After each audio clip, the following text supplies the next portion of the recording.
Olá, senhoras e senhores, sejam bem-vindos ao ParlaCast, o podcast do Despertar do Brasil. André Bluco. E essa noite, hein? Quantas verdades inconvenientes falaremos aqui? Meu amigo, essas verdades elas englobam uma miríade de assuntos que envolvem a sabedoria humana. Um convidado, para não variar, especialíssimo, que muito honra essa bancada. Muito nos honra, hein? Muito nos E honra. que tema! Ai, ai, ai, ai, ai. É um tema candente, é um Se tema segurem que na cadeira, hein? a cada dia chega mais, a cada dia ele chega mais às nossas mesas. E até nos nossos corpos, eu receio. Mas isso Mas não pode ser dito. sem entregar o ouro, eu preciso dizer, eu tô com a minha camiseta maravilhosa do Pennywise, mas temos o nosso amigo Lucas Fagnani, que tá com uma camiseta ainda melhor. Boa noite, meu amigo Lucas. Boa noite, senhores. Minha camiseta é a Be Nice, Don't Be Communist, da Vista Direita. Um abraço pro pessoal da Vista Direita. Vista direita, manda Eu não sei se o camiseta microfone pra gente, pegou, hein? Moa, mas depois a gente dá uma aumentadinha, né? Dá. Senhores, vamos lá. Nosso convidado de hoje... Vista Aliás, direita, estamos bem-vindos todos em forma. Bem-vindos ao ParlaCast mais uma vez. O negócio tá tomando forma, sempre convidados incríveis. Ele foi vice-presidente do movimento Avança Brasil, foi candidato a deputado estadual pelo PSL em 2018 e ele é autor do livro Globalismo, a Verdade Inconveniente. Ele é Paulo Sérgio Moreira Mello. Bem-vindo, Paulo. Muito obrigado, muito obrigado.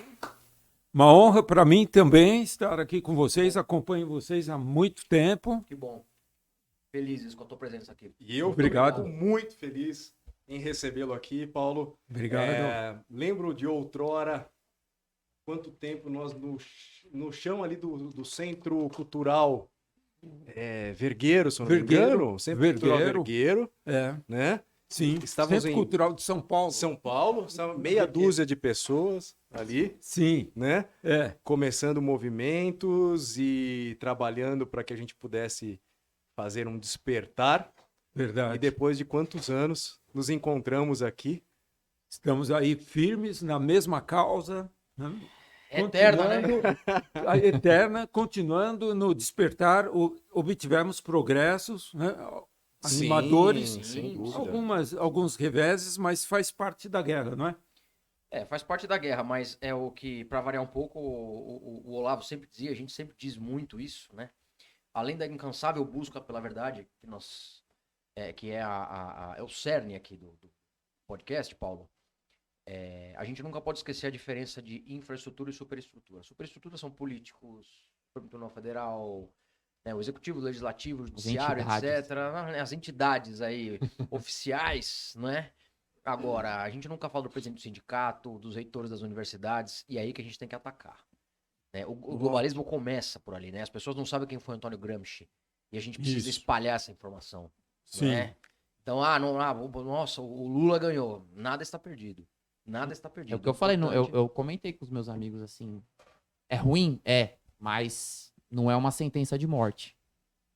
Isso. Faz parte do instrumento, do sistema, né? Faz. E hoje falaremos sobre este livro muito gostoso e importante para que as pessoas possam ler.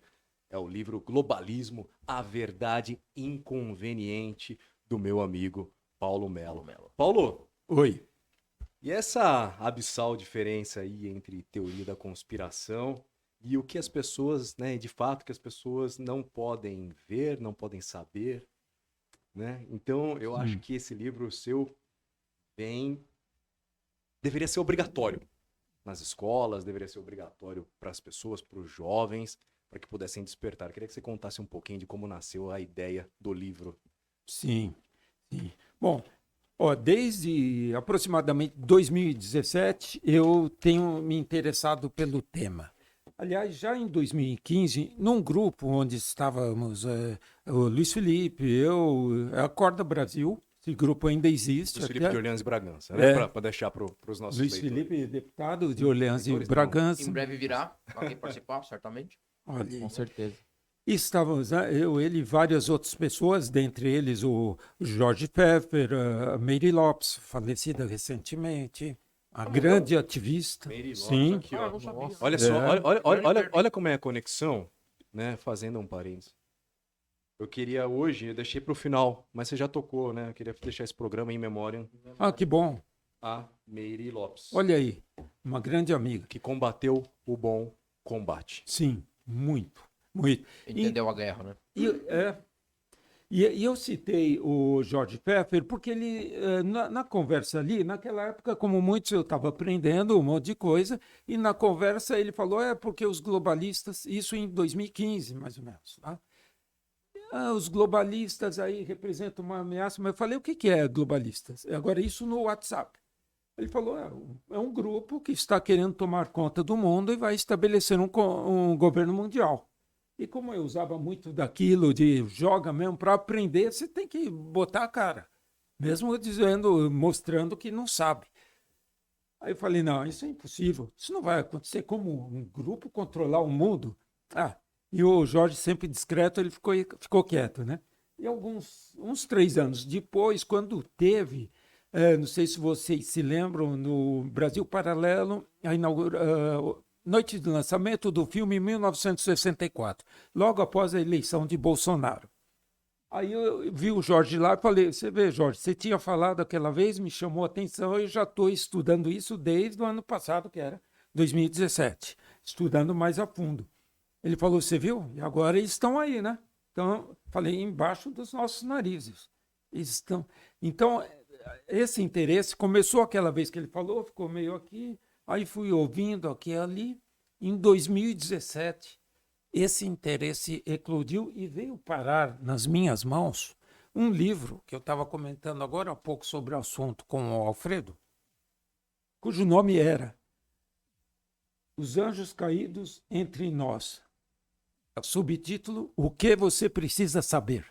Aí, começando a ler o livro, eu vi que já tinha naquela época, na época bíblica, bem antes da bíblica, lá atrás, Enoque, Evangelho de Enoque, se eu não me engano, e ele alertava que esse grupo de anjos caídos que vieram para a Terra iriam trabalhar incessantemente para estabelecer um governo mundial que era a meta do demônio. Inclusive, E aquilo eu falei, isso me alertou. No livro que eu trouxe aqui, ele tem uma imagem da Torre de Babel. Olha aí. Que é a representação do capítulo Gênesis 6, onde trata desses patriarcas da fé, inclusive o profeta Enoque. Ele é mencionado ali, e depois no livro de Hebreus. Fala que pela fé ele foi transladado para os céus, né? Então, muito se fala sobre o livro do profeta Enoque e ele traz essa simbologia sobre o início e o fim dos tempos, né? Sim. Não é possível, cara. Ele é uma enciclopédia, né? Os Não, caras é verdade. falam que eu estudo. Meu Deus, tá tudo bem. Não, calhou. Só Eu só até interrompi pormenor. o Paulo. Não, mas foi muito bem-vinda, muito bem-vinda a sua colocação. Tem tudo a ver, porque nós tínhamos comentado, tem um quê de espiritual esse momento que a gente está vivendo. A guerra espiritual. A né? guerra é espiritual. A guerra Todos espiritual. falam, não é, Uma Lucas? guerra espiritual. Eu vejo às vezes a pessoa até que menos estuda, ela fala, nós estamos passando por uma guerra espiritual. Sem dúvida. Eu acho que isso é uma premissa básica para reconhecer o assunto, reconhecer o que está acontecendo. Isso eu não menciono no livro, pouca coisa alguma, não menciono, ficará para outro livro. Mas é um assunto a ser destacado. A gente precisa conhecer o inimigo e a natureza dele. Ô, Paulo, ainda nesse contexto, desse livro que você teve contato, eu gostaria, de uma forma até um pouco acadêmica, entre muitas aspas, que você definisse aliás, primeiro diga-me o que você leu nesse livro, além da questão do profeta Enoque, e defina o objeto globalismo. O que é globalismo, em essência? Certo. Seus desdobramentos. Nesse livro, uma coisa que me chamou muito a atenção é a questão da mecanização do homem, que está acontecendo. Que esse grupo, né, dos anjos caídos, eles iriam trabalhar também de forma incessante para mecanizar o homem, para fazer o homem se distanciar cada vez mais de Deus. E eles tinham também na cabeça controlar a população da Terra. Agora, como que eles fazem o homem se distanciar da luz de Deus? É focando cada vez mais no material e também induzindo o ser humano a ser o eu sintético, ao invés de ser o eu total. O que é o eu sintético? Vamos pegar assim o pessoal que vive numa bolha. A gente sempre fala, né? Isso aí está numa bolha, está numa bolha. O pessoal pensa que é de acordo com o que aquela bolha diz. Códigos de vestimenta, de linguagem, de comportamento, e vai se apegando também muito à vida material, ao consumo, coisa e tal. Assim vai se distanciando de Deus e vai buscando o conhecimento fora dele, ao passo que o conhecimento está dentro da pessoa, né? Mas vamos dizer assim, o lado do mal, os anjos caídos, estão direcionando o ser humano para um caminho que é longe de Deus, longe da intuição do ser humano. E isso continua hoje, a gente sabe. Diariamente você vê a doutrinação nas escolas, a programação de Rede Globo, por exemplo, jornais, revistas, universidades, instituições. Mídia mainstream em geral.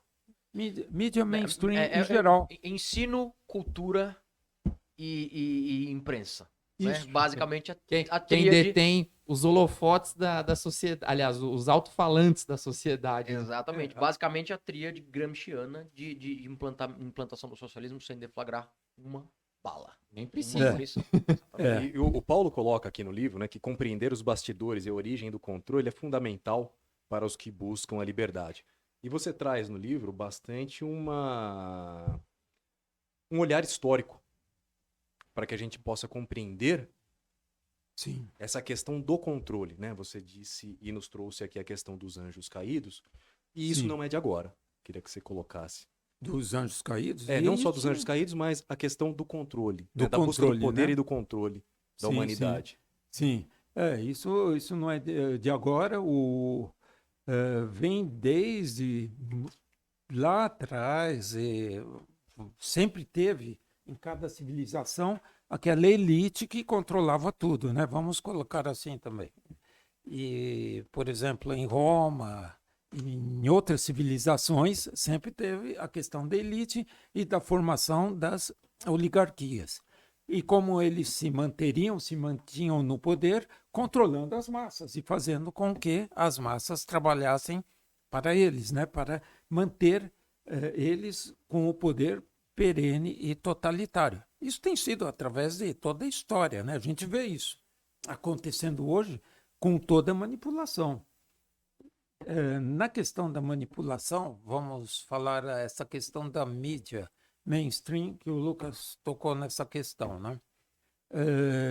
Hoje é sabido, os estudiosos sabem, vocês aqui com certeza sabem, que as principais empresas de mídia do mundo pertencem a 6 grupos empresariais globais, né, as principais.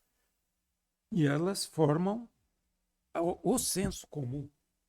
Então, isso é o que é? Nada mais, nada menos do que controle. E essa ânsia por controle, ela cresceu, eu acho que vocês concordam, desde a invenção lá da prensa, né, de Gutenberg. Porque daí, pronto, você imprimia os folhetos, soltava e o que estava escrito ali era tido como verdade absoluta para a maioria da população. Era a única fonte de informação deles. A única fonte. Mas, o Paulo, na verdade, você já, com esse último parágrafo citado por você agora, você já começou a responder uma próxima pergunta que eu ia querer fazer para você aqui. A gente vai falar de economia e política monetária, bancos centrais, que deveriam acabar todos, inclusive. Né? Mas assim, as grandes manobras, e por quê? Que as grandes manobras do sistema globalizatório, elas sempre partem de quem detém o poder financeiro / econômico. Né? Uhum. Assim, a priori parece uma questão de resposta óbvia, mas o nível de aprofundamento que dá para fazer em cima dessa questão que as pessoas nem imaginam, né? Sim. E eu queria que você desse uma boa pincelada nisso aí pra gente, por gentileza. Sim. Complementa, jovem. Não, eu ia perguntar Quem são essas pessoas? Mas E quem primeiro, são? por favor, diga como eles operam por meio das finanças e por que os financistas são as pessoas que se propõem a fazer isso. Sim. Bom, como a gente sabe, né, dinheiro é poder, né? Dinheiro é poder e eles buscam o poder e vamos supor, vamos voltar à atividade bancária para a época para o início do século XV, lá por 1400, por aí. Aí nós vamos falar da Casa de Médici, vamos falar da Casa Bancária de Bardi, né? Qualquer possível ligação com Pietro Maria Bardi, ele pode até ser descendente, não sei. Mas uma pessoa, uma senhora da família Bardi, que era uma casa de banqueiros, ela se casou com o Cosimo Médici, né? Então juntou-se duas famílias de banqueiros. Então isso ali em Florença, isso ali se expandiu para a Itália e o poder deles, dos banqueiros, era muito grande porque eles tinham um sistema de controle do recebimento dos juros e do perfil das pessoas, seja empresário, empreendedor, uma pessoa comum ou político, um controle muito grande já desde aquela época, quando não tinha TI. Né? E também eles cobravam a usura, muitas vezes assim, meio escondido, né? Eles praticavam a usura, meio escondido porque o catolicismo, o Papa proibia. Então, a questão do controle ali era muito forte e ela foi ficando cada vez mais forte através dos anos. E quando veio o TI, então, ultimamente, a atividade do TI que deu uma crescida absurda, né? A partir do último século, aí eles começaram a praticamente dominar e sabem da vida de cada um. Sabem da vida de cada um, pelo menos, os hábitos financeiros, né? E a questão de adimplência, inadimplência e tudo mais. Portanto, o controle, o conhecimento do ser humano e de suas atividades está no DNA dos banqueiros. Né? Mas, mais do que isso, tem a questão dos bancos centrais mundiais, de cada país. É sabido que o Federal Reserve não é um banco estatal. Ele é independente? Ele é independente. Ele foi formado por 7 bancos, dentre eles os principais, o Rothschild, e tem um francês, Lazare Ferris, algo assim. Tem alemão, tem banco alemão, italiano. São 7 bancos que se uniram num cartel e, em 1913, deram um golpe perto do Natal, com a conivência do presidente Woodrow Wilson, norte-americano, e estabeleceram lá o Banco Central norte-americano, mas a maioria da população não sabia que era um banco privado. O Fed foi com a anuência do Woodrow Wilson? Woodrow Wilson foi ele. Eu não fazia ideia disso, cara. Mas ele foi comprado. E mais tarde ele mostrou arrependimento, não sei se vocês sabem. É depois da Primeira Guerra, né? Pelo menos, porque na Primeira Guerra ele deve ter tido bastante dinheiro aí pra produzir munição e artefatos bélicos, né? Também para vender, para abastecer a cadeia de suprimentos, né? Os aliados. Mas o fato é que quando essas pessoas estão próximas a terem seu passaporte assinado desta para uma melhor, eles começam a se redimir, alguns, né? Hoje em dia está difícil, mas alguns começam a se redimir e expressam o seu arrependimento sobre aquilo que praticaram de mal, porque ele praticou um grande mal para os Estados Unidos, para a humanidade, inclusive, porque a maior potência da época ainda é até hoje é os Estados Unidos, né? Que está prestes a cair até. Mas o que aconteceu ali? Eles passaram a tomar conta do Banco Central lá nos Estados Unidos, e eles passaram a emitir o dinheiro do zero, do nada. Inflação. Basicamente, desvalorizaram a unidade monetária. Eles faziam o que queriam, né? Exatamente. Não precisava passar por Congresso, nada. O poder de emissão de moeda estava na mão deles ao bel prazer ali, correto? Ao bel prazer, e tinha pró forma que receberam a assinatura do Congresso, mas era um acordo tácito. Para mostrar, para inglês ver. Inglês e americano, para eles verem. Mas não era. Né? Então, eles imprimiam muito embora tivesse um lastro ouro ainda, mas era também para inglês ver. E eles foram ganhando poder cada vez mais, mas isso vem bem de antes, sabe? Na época o primeiro banco que eles pegaram como Banco Central foi na Inglaterra. O da Inglaterra, lá pelos idos de 1600, alguma coisa, com Thomas Cromwell, se eu não me engano, que ele deu foi ele que matou. Teve uma revolta lá, né? E que inclusive matou o rei Charles. Eles assassinaram o rei Charles, que estava como um obstáculo grande à continuidade de domínio dos banqueiros, né? E aí, ali, nessa época, eles passaram a dominar o Banco Central da Inglaterra. Já aí, lá atrás, os banqueiros, né? E os Rothschilds se tornaram mais proeminentes a partir de 1750, apesar de ser uma família muito mais antiga lá atrás, e tem outras coisas que estão aparecendo agora e que eu ainda não vou falar porque precisam ser validadas. Certo. De onde vem essa família. Mas ela mudou o nome para Rothschild por volta de 1748, 1750. Mas eles já tinham o Banco da Inglaterra, tanto é que o patriarca, que era o Mayer Rothschild, ele dizia que ele precisava, se ele controlasse o dinheiro de uma nação, não interessava quem fossem os congressistas ou quem fizesse as leis. Que está implícito aí que ele comprava o pessoal, eles compravam. Então, já lá atrás, Lucas, desde lá atrás, a meta era controlar os bancos centrais. E quando ele despachou os 4 filhos para Alemanha, França e Itália, foi tudo com esse intuito de que eles viessem a controlar os bancos centrais. Como? Promovendo guerras, né, financiando os dois lados, e depois a dívida que o vencedor tivesse, ou até o perdedor, seria cobrada de uma forma, inicialmente, obtendo a concessão para manobrar, dirigir o Banco Central. E assim foram pegando os bancos centrais dos principais países do mundo. O controle dos BCs era uma contrapartida. Era contrapartida. E você sabe que outro dia, eu inclusive menciono no livro, tinha eu tenho uma menção que existe um website, uma página do website de uma publicação dirigida aos principais banqueiros do mundo, e diz que os Rothschilds têm participação em 172 bancos centrais dos 184 países da ONU.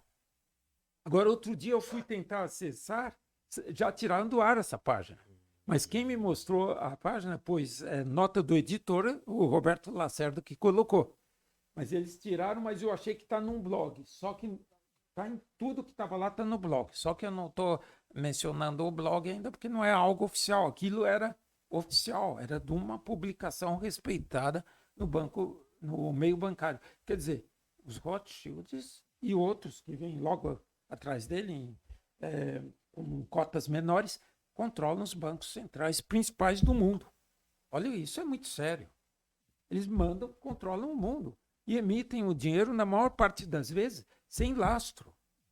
A hora que eles acham que... Depois ali, já era... A moeda era pouco lastreada ali. E depois do Richard Nixon, ali, quando rompeu os acordos de Basileia, acabou com o padrão ouro, aí fodeu, né?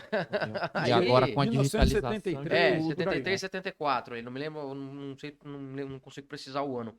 Tem um livro muito interessante, que é o livro através do qual o Hélio Beltrão despertou para a teoria monetária, escola austríaca, etc., que é O que o governo fez com o nosso dinheiro, do Murray Rothbard. Né? Murray Rothbard era nova-iorquino, e ele fala em pormenores ali todo o processo de implodimento do padrão ouro. Né? Então, cara, como implodiu o padrão ouro nos Estados Unidos, o resto do mundo vai atrás. Né? Não tem jeito. Sim. Cara... Uma coisa importante, assim, esses caras são já especialistas em inflacionar, né? Sim. Não, a primeira, talvez, historicamente, primeira registro de inflacionar moeda, acho que foi lá no século III com Diocleciano, imperador romano, que começou a adicionar cobre nas moedas de prata, e as moedas começaram a ficar amareladas. Questão dos denários também, né? né? E dinheiro vem de denário. É, denário é dinheiro, Italiano, né? Sim. Uhum. Vem daí. E aí a moeda começou a valer menos, né? Os patacos de prata que tinham a cor prateada, eles continuavam valendo mais e os amarelos valiam menos. Ou seja, começou a desvalorizar o dinheiro, perdeu o valor à unidade monetária e os caras começaram a inflacionar aí. Então, assim, Já vem? vem do século III. Aí do século III até os anos 1600 aí, que é o século 17, 1600, os caras já têm aí 1.300 anos para aprender a inflação. Então, imaginei. Bem cascudo. Os caras acham que inflação é coisa recente aí, jamais. É do de Collor, controle, né? Esse período Sim, todo, sim, controle. E tem outra questão que o Paulo colocou aqui, que é quem tá na frente, eles vão eliminando. Eles vão atropelar. Né? Falou do rei Charles, Sim, né? Rei Charles. Charles I, se eu não me engano. Sim. E tem uma passagem interessante aqui no livro, né? Que o Lincoln, lá nos Estados Unidos, fala: eu tenho 2 grandes inimigos, o exército do sul à minha frente e os banqueiros às minhas costas. Sim. Dos 2, os piores são os banqueiros. Sim. O conflito terminou em 9 de abril de 1865 e Lincoln foi assassinado 5 dias depois. 5 dias depois. Os maiores, se não o maior presidente da história dos Estados Unidos, o Abraham Lincoln. Porque eles sabiam que o Lincoln, terminado esse conflito, ele iria partir para cima dos banqueiros. Porque ele mesmo dizia que a coisa que um país não pode abrir mão é de imprimir o seu próprio dinheiro. O país não pode abrir mão disso. E está certo, não? Agora, você deixa na mão de terceiros, bancos centrais, de que pertencem a terceiros, eles controlam o país. Não existe soberania, apenas uma soberania para inglês ver, né? Como temos falado aqui. No século XIX, o presidente americano foi teoricamente morto por ator, né? É verdade. Mas foi teoricamente morto a mando de um bando de banqueiros e há poucos anos aí o candidato a presidente quase morre de uma facada exatamente. Paulo, mas quando o pessoal fala em ter um banco central independente, o pessoal tá faltando com a verdade? Eu acredito que sim. O pessoal está faltando com a verdade. Quer dizer, o Banco Central é independente do Estado, mas depende dos donos do cartel internacional dos grandes bancos, né? Pertence a eles. Porque quem controla os bancos centrais controla o fluxo de dinheiro no mundo. Do mundo, O monopólio de emissão de moeda é dos caras. O monopólio de emissão de moeda global é dos caras. Os caras controlam tudo. Agora, por uma outra ótica, ele é independente do Estado mesmo, literalmente, né? Eles querem dizer que é independente do governo, então, mas por uma outra ótica, mas o povo não sabe disso.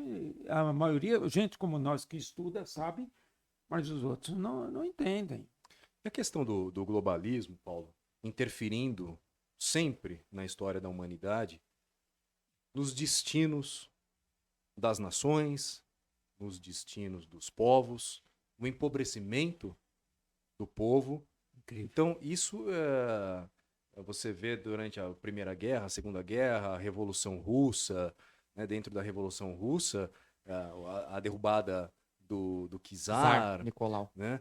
Então, sempre por trás tinha um financiamento dessa elite. Queria que você contasse um pouquinho pra gente. Sim, sim.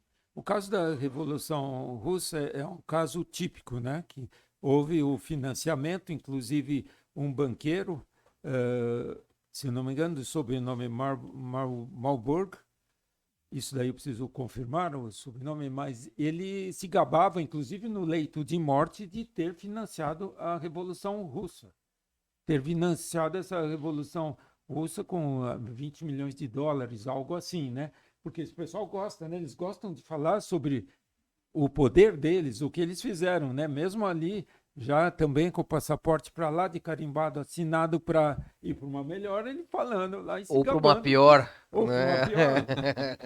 E ele falando que ele financiou a Revolução Russa, de fato, dando recursos para também aquele, como que se chamava aquele que... um dos que trabalhavam lá com Lenin, o Trotsky. Lev Davidovich Bronstein. O Trotsky, ele fez um exército, Lucas, que foi treinado numa propriedade grande que era uma planta desativada da Standard Oil, dos Rockefellers, lá nos Estados Unidos. Um exército pequeno de Trotsky que foi para lá, né, para a Rússia, para ajudar nesse processo da Revolução Russa, financiado por banqueiros. E qual que é a influência dos Rockefellers? Nossa, é imensa. Viu? Quem são essas pessoas? Quem são os Rockefeller?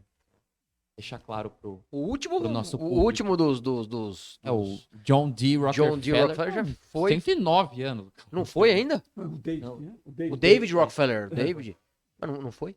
Foi. Não, Foi. quem Morreu. morreu com 102 anos? O David Rockefeller morreu recentemente. É? Após, Acho que um pouco antes do corona ele morreu. após 3, Foi. 4 paradas cardíacas, É. né? O pessoal falou isso porque esse pessoal, né, com os aditivos que tomam, acho que vão viver eternamente, né? Esse adrenocrome que a gente não pode falar. Opa, Nossa. Opa, esse aí. foi sem querer. Exato. E onde eu pesquisei sobre isso, eu vi que foi após 3, 4 paradas cardíacas. E ele estava, de fato, bem sucateado já, com a idade dele, né? Estava na hora mesmo de... Já, tava fazendo hora extra aqui, pelo amor de Deus. A cara dele já denunciava, né? Mas Enfim. ele tem descendentes, viu, Lucas, que estão trabalhando. Sim, imagino que sim. Não, imagino essas na mesma pessoas, elas classe. têm um plano de sucessão dinástica. Sim. E consta que os Rockefellers, eles Não vai têm ter pai uma- de pet entre os valor. Rockefeller. Certamente. algo como absurdo, 500 bilhões de dólares ali, que ali diz que a família tem um acordo que ninguém mexe. Ali fica para futuro, fica só rendendo, né? Coisa de $1 milhão por segundo, fica rendendo, né? Só para sempre, para eles tocarem o intuito deles, né? Bom, desde que você falou $1 milhão por segundo, já rendeu $12 milhões. Né? Boa. Eu pensei, olha aí, E eu sou a existe enciclopédia, aplicação esse melhor? aqui é a calculadora. HP, Platinum. É verdade, né? E a história do comércio também, ela desemboca nessa questão do globalismo, Sim. das empresas. Queria que você contasse um pouquinho para a gente É. também. É o movimento dessas empresas, dessas grandes e gigantescas empresas, como Sim. um braço, como uma ferramenta do sistema para a implementação do Sim. poder total. Já que a gente estava falando do Rockefeller, vamos começar, né, com a questão da família Rockefeller, com a descoberta do petróleo, de poços de petróleo lá nos Estados Unidos, e com a mente sagaz do John D. Rockefeller, que foi educado pela mãe, porque o pai era um bagunceiro, gostava de viajar, tinha filho em vários lugares lá. Quem educou mesmo o John D. Rockefeller foi a mãe.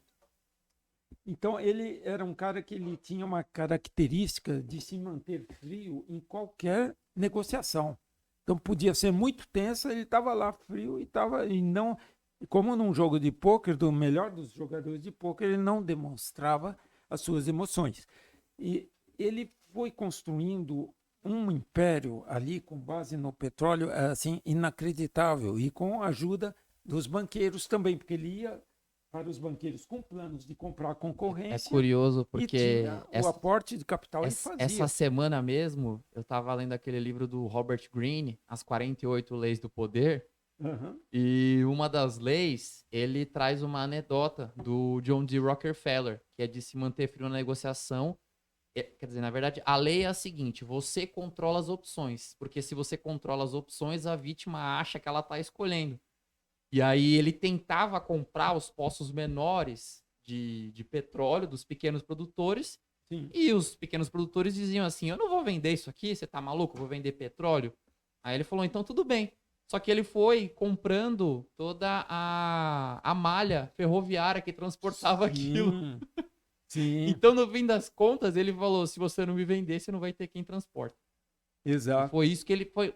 O começo do império dele foi esse, né, Paulo? Foi isso. E antes dessa etapa de comprar as malhas ferroviárias, ele foi lá com os donos das empresas ferroviárias mais relevantes. Ele foi lá e fazia acordos de fretes, que os fretes seriam a metade do que os concorrentes pagavam para ele transportar o óleo dele. Então, com isso, ele tinha uma tremenda de uma vantagem, né? E depois foi se capitalizando e foi comprando também as ferrovias e empresas ferroviárias. mas ele pensava anos à frente, de fato. E ele aniquilava os concorrentes dele. E ele sempre, para você ter uma ideia, Alfredo, ele pagava até o preço justo. Mas ele comprava, ele tinha planos que ele vendia para os banqueiros e os banqueiros davam capital para ele. E ele comprava e pagava de volta com juros direitinho, né? Mas foi crescendo de uma forma tal, e como estava o boom nos Estados Unidos, né, de petróleo, e, também de aço e de outras mercadorias, o que aconteceu? Ainda não estava regulamentada a coisa. E Por ele isso que foi, cresceu.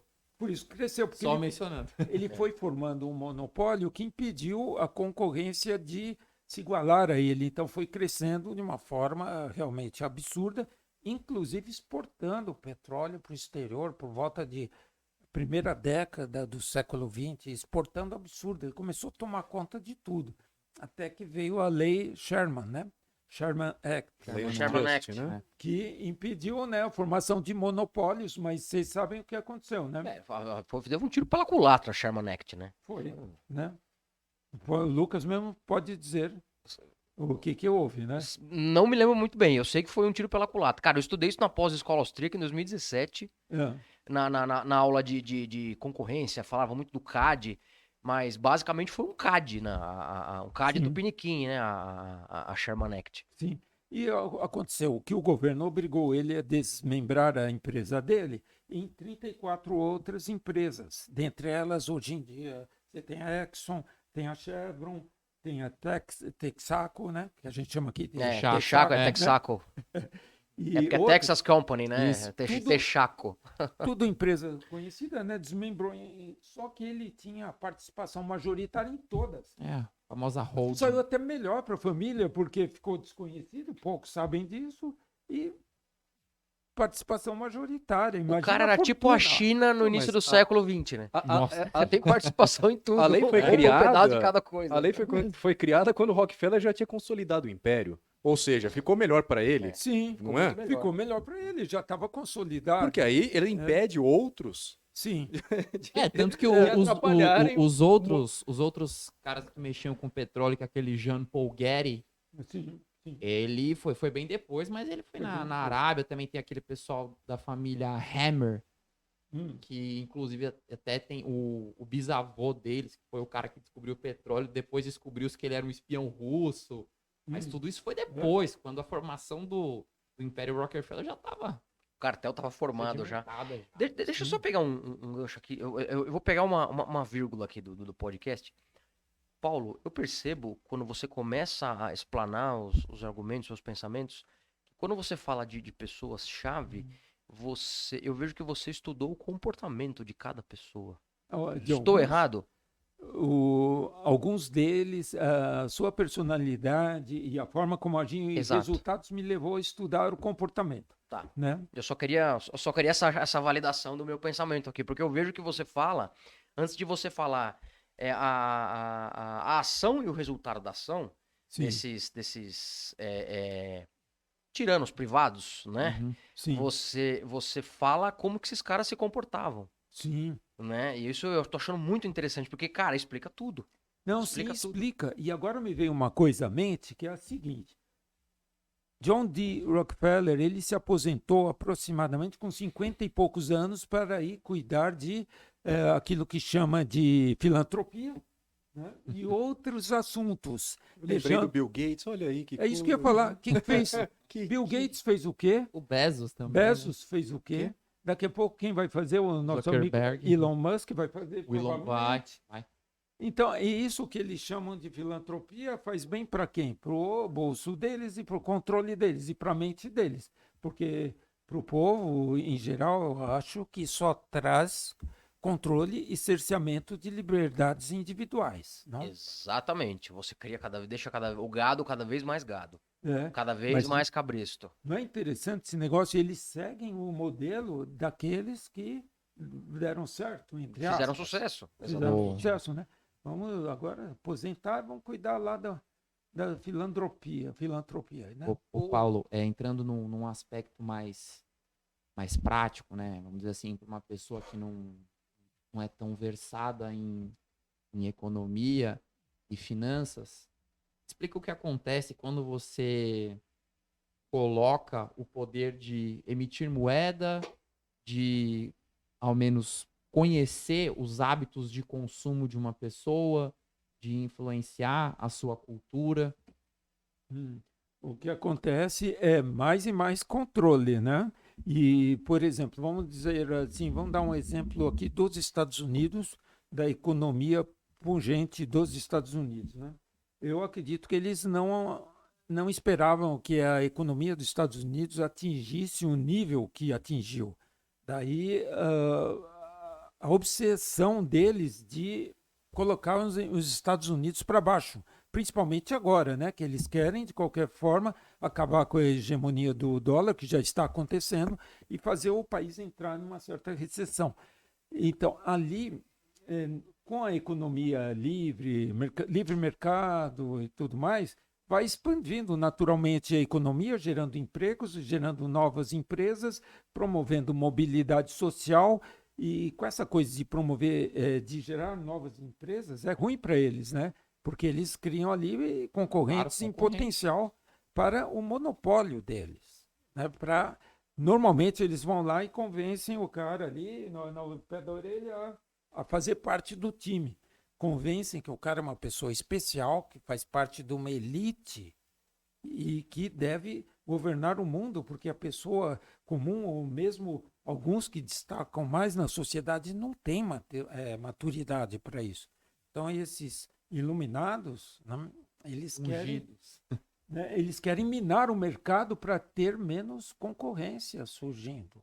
E aí, menos concorrência, deitam e rolam. Ou eles chegam com um parlamentar e falam, aprova essa regulação aqui. Aprova essa regulação aqui que só eu vou cumprir. Isso. Quer um exemplo? JBS. Certo? Excelente. Depois, gente, se não puder passar, depois faz tua análise lá, advogado. Se não puder passar, a gente corta, né? Ainda bem que é gravado, por enquanto. Não tem problema. Mas a JBS, saíram no Diário Oficial. A Anvisa, junto com os parlamentares, ambos fizeram regulações pesadíssimas, tá? Na produção de proteína animal, na comercialização da proteína animal principalmente. Cadê os açougues de bairro? Cadê os pequenos frigoríficos? Cadê os pequenos frigoríficos? Acabaram, cara. Acabaram. É isso aí. É isso. É isso que eles fazem. É um exemplo bem recente aí.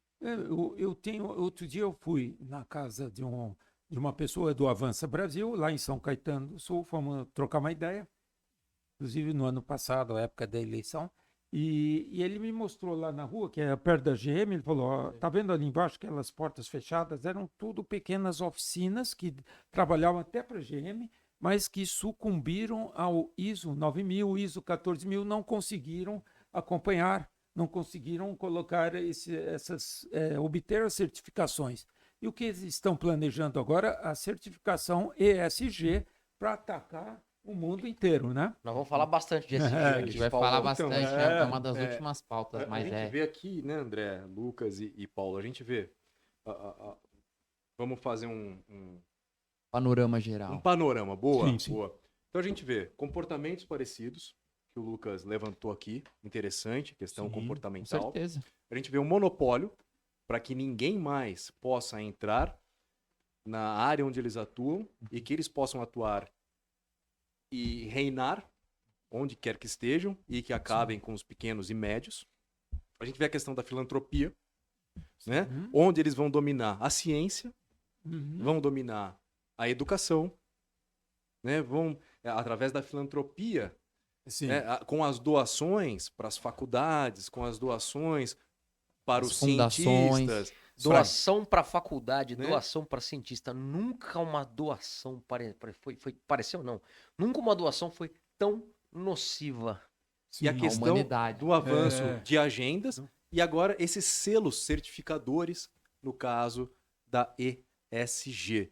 Então nós vemos que eles atacam, tem vários tentáculos em que eles vão minando a liberdade das pessoas e eles vão minando também a possibilidade da percepção, porque as pessoas não percebem o que estão acontecendo. Eu acho que este é o grande mote tanto do Parlacast, do Parlatório, de todos os movimentos, é que a gente faça o despertar da percepção das pessoas para o que está acontecendo. Ótimo. Cara, você bate nessa tecla todo Que episódio é e tem que continuar, uma cara. agenda. Sim, tem que continuar.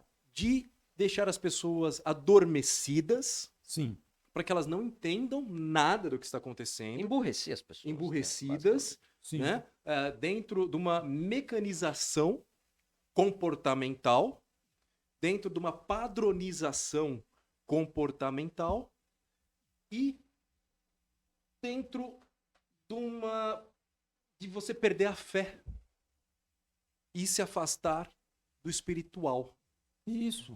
Sim. Né? Então, Paulo, eu queria que você colocasse pra gente, né? Porque eles até colocam aqui Tem tudo a ver. uma passagem do seu livro, em nossos sonhos, né, temos recursos ilimitados. E as pessoas se entregarão com perfeita docilidade à mão moldadora. É.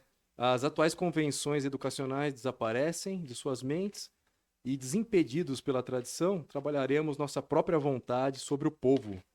E ele será receptivo. Né? Isso. Não tentaremos transformar as pessoas ou qualquer um dos seus filhos em filósofos ou eruditos, ou homens de ciência. Ou seja, o que o Lucas disse, né, para emburrecer. Sim. Não deveremos levantar entre eles autores, editores, poetas e homens de letras. Essas pessoas, como as encontramos para uma vida perfeitamente ideal, exatamente deixar onde elas estão. Ou seja, na passividade, recebendo tudo de forma homogênea, Sim. né, sem esse despertar. Então, eu queria que você fizesse esse mix aí de ações dessa agenda, Sim. para que as pessoas, pelo amor de Deus, acordem. É a famosa, como eu sempre me refiro, massa trêmula. É. Né? O grande gado. Sim. Né?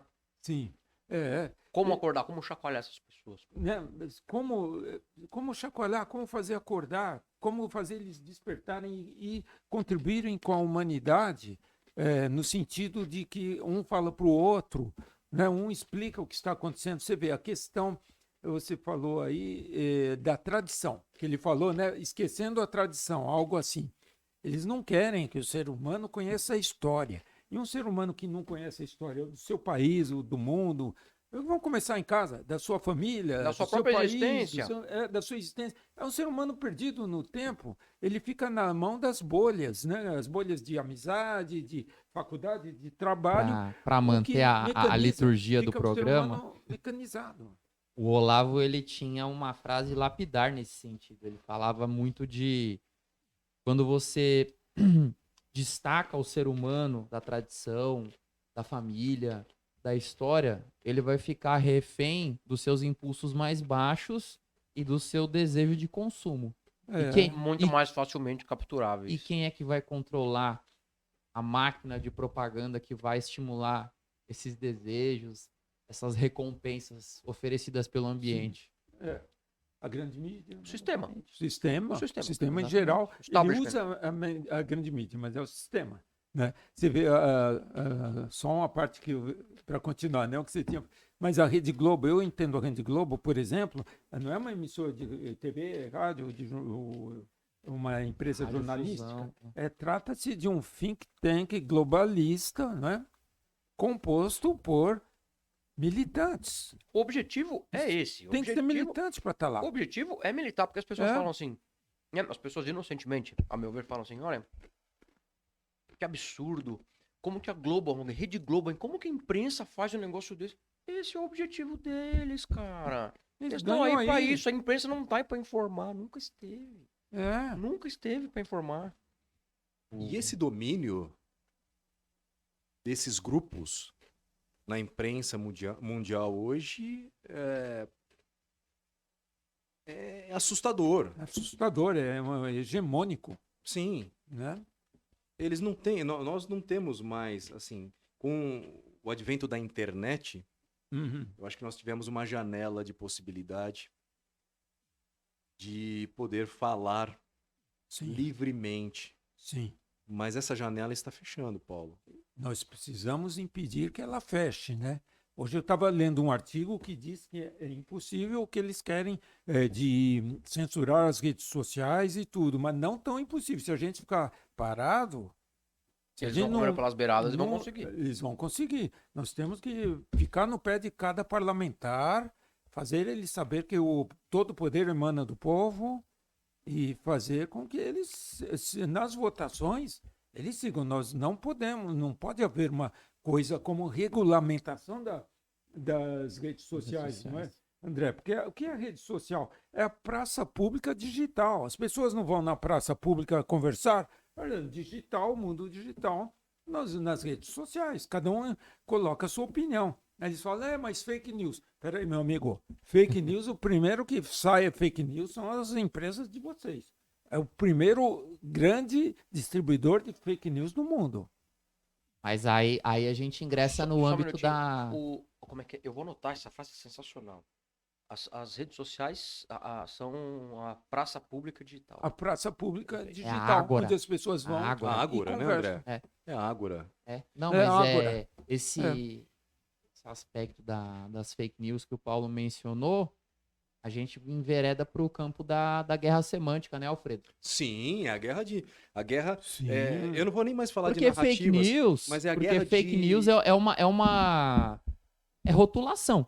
É rotulação Sim. que eles utilizam para poder censurar. Você É, mudar o significado das palavras, Paulo. Sim, É uma questão coisa semântica. absurda. absurda. E eles conseguem. Eles Eles conseguem mudar a percepção, conseguem mudar o significado das palavras, Sim. conseguem fazer uma transformação hoje em que tem gente, tem um ser humano, uma pessoa que acha que é um cachorro.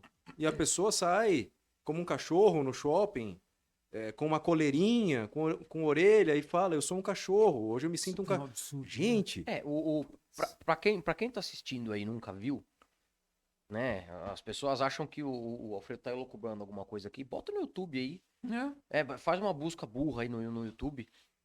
Que pessoas. Cara, eu vi um vídeo que tinha uma pessoa com outra na coleira, a pessoa engatinhando no chão, achando que era um cachorro. Latia, só Já faltava vi. fazer Eu vi. a sujeira no chão. Cara, isso é uma degradação, uma maior degradação humana, cara. É degradação. E outro dos objetivos deles é nivelar o ser humano com o animal. Exato. Por isso que está toda essa adoração ao animal e, por outro lado, né, ali emburrecimento do ser humano. É um paganismo, né? Porque se a gente, exatamente, um paganismo, se a gente observar bem, o ser humano é o representante direto de Deus na Terra, porque as nossas ações têm um poder, não só nossas ações, como principalmente nossos pensamentos e emoções. Mas eles querem cortar esse vínculo nosso com o ser maior, com o Criador, né? E que tal várias ações eles tomam, dentre elas, o emparelhamento do ser humano com o animal. Cada vez mais aquela coisa de animal, não sei o quê, supervalorização, o pet daqui, o pet dali. Chama né? cachorro, gato de filho, É. as pessoas deixam de ter filho pra ter bicho, Você vai adotar um gato. adotar um mas gato, a adotar questão um do cachorro. controle populacional é um dos temas é um dos tópicos da agenda. É um dos tópicos deles, desde lá atrás, é verdade. Então, eles têm uma. Fissura. Mais do que isso, acho que é assim, se for elencar os tópicos, é um dos principais, Com né? certeza. Que é o Sim, um dos controle, principais. né, o controle populacional. E também tem a questão daquela autodeterminação. Eu queria que você contasse um pouquinho sobre o que foi o Tratado de Westfália, Uhum. né, e como ele entra nesse contexto atual também. Sim. O Tratado de Westfália, ele foi assinado em 1648 como uma necessidade para reconstruir a Europa que estava destruída depois dos 30 anos, né, da guerra que estava na Europa, que teve na Europa. Aliás, que tem um nome específico aí, mas é a Guerra dos 30 anos, né, que destruiu basicamente ali os principais países e teve a necessidade de haver um tratado para recuperar a ordem, né? A ordem geral e também a organização das nações. E esse tratado, eles chamam Tratado de Westfália, mas ele é composto por 11 tratados que foram assinados num período de um ano, mais ou menos, né? E ali é o marco do direito internacional, quando os países começaram a se relacionar com base em algumas leis que orientavam o comércio internacional e outras relações entre os povos. Então, aquilo é realmente um marco muito importante, porém, contra o desejo de dominação mundial por parte daqueles que eu chamo de nefastos, né? Mas aqui é a base do direito internacional e da soberania das nações, está lá. Mais de 300 anos atrás, 400, quase. Mas o Os- que eles os querem tratados. é perder a soberania, né, André? Não, é isso que eu ia perguntar. A função desses tratados internacionais, os atuais, né? Esses dos quais os países são signatários, tratados da ONU, que fazem os países se submeterem a autoridades sanitárias, como a OMS, a entidades do comércio, como a OMC. São grandes planejadores centrais de tudo quanto é coisa. Exatamente. Né? É isso que eu queria Isso. perguntar para o Paulo. Eu queria perguntar Sempre Se- centralização, né, Lucas? Mais Sempre, nocivo né? possível. Centralização de se poder. essa é Centralização. uma das formas que eles lançam mão para dissolver as soberanias nacionais e, por consequência, as identidades pessoais. Sim, é uma das formas, né? E você vê que eles trabalham em diversas camadas que formam uma grande máquina que trabalha com várias engrenagens que configuram um aparelho enorme destruidor de democracias. Muito bem azeitado. E é muito bem azeitado, porque às vezes ele está ali, né? Uma parte da máquina não está funcionando bem, mas outras está funcionando, Nossa. está lubrificada e destruindo as democracias. Por aí você vê o quão diabólico é o plano e ele vai se ajustando, né? E uma coisa que a gente esqueceu de falar é ali, por exemplo, outra coisa que você perguntou sobre, além do tratado, você perguntou sobre o conceito de autodeterminação dos povos, né? Esse conceito ele foi reforçado em 1941 na reunião do grupo que iria criar a ONU, que substituiria a Liga das Nações, que para os preceitos deles lá não deu certo, não trabalhou em direção ao controle mundial. E foi colocado na época, agora eles negam, né, a questão da autodeterminação dos povos, onde cada povo tem o direito de defender a sua soberania, de ter o seu país e todos aqueles conceitos de soberania. E a ONU, quando ela entrou ali perto já do final da Segunda Guerra Mundial, ela tinha a intenção de promover a paz e a harmonia mundial. A intenção dita para todo mundo, porém a intenção, né, por baixo do pano, a verdadeira era de trabalhar em direção ao estabelecimento do governo mundial. Controle. O controle. Sempre O controle. cai nele, né? Mas eles soltavam esses negócios, né, que promoviam a autodeterminação dos povos, aceitavam tal. Porém, o Deep State instalado em cada país, ele já estava trabalhando lá a máquina, né? Mas é um desvio de finalidade ou foi feito para isso? Eu acho que ele foi feito para isso, foi programado para isso, porém, no início, tendo como se fosse, né, promotor da paz e harmonia mundial. Porém, então, sob essa ótica, não é um desvio de da finalidade deles, mas é um desvio daquela finalidade que a gente acha justa, né? Achava justa, né? Mas tem a questão então da dialética aí. Tem, né? Porque eles dão o problema e a solução. Sempre, né? Sempre. A questão da dialética hegeliana, né? Exatamente. Eles criam o problema, né? Eles vêm eles colocam... Ele tem um roteiro que é com base, né, criar o problema, vir com a solução, e nessa solução já tem embutida o novo problema. Porque daí a máquina trituradora vai girando sempre, nunca para, né? Ela pode diminuir a rotação, como num automóvel na estrada ou na cidade, mas vai seguindo. Então essa dialética ela é composta, né, da tese, antítese e a síntese. Sim. Né? Então ele sempre vem com a tese, Exato. né? Mas já tem a antítese. Isso. E a síntese é sempre para chegar na finalidade que eles querem. E se você Exatamente. pensar fora da caixinha, você será excluído, é isso? Exato, exatamente. É isso que eles fazem e eles aplicam muito na educação, a questão da dialética hegeliana, e que eles dizem que querem formar mentes críticas. Isso tem a ver com Paulo As mentes Freire? críticas. Tem a ver, o Paulo Freire seguiu esse caminho aí. Paulo Freire é um típico, né? Agora, e os nossos resultados no índice PISA, por exemplo? Eles dizem o que sobre o método Paulo Freire? Vocês sabem o que dizem? Que não funciona. Inclusive, ele tem até estátua na Suécia, né? O Paulo Freire. Deus me livre, é mesmo? Eu sabia. É verdade. Essa eu não sabia não, viu? Depois, se a consciência conseguir colocar aí, senão a gente coloca um link na descrição do vídeo, mas ele tá num panteão ali, junto com outras personalidades ditas grandes da educação. E quem que tá controlando a ONU, hein, Paulo?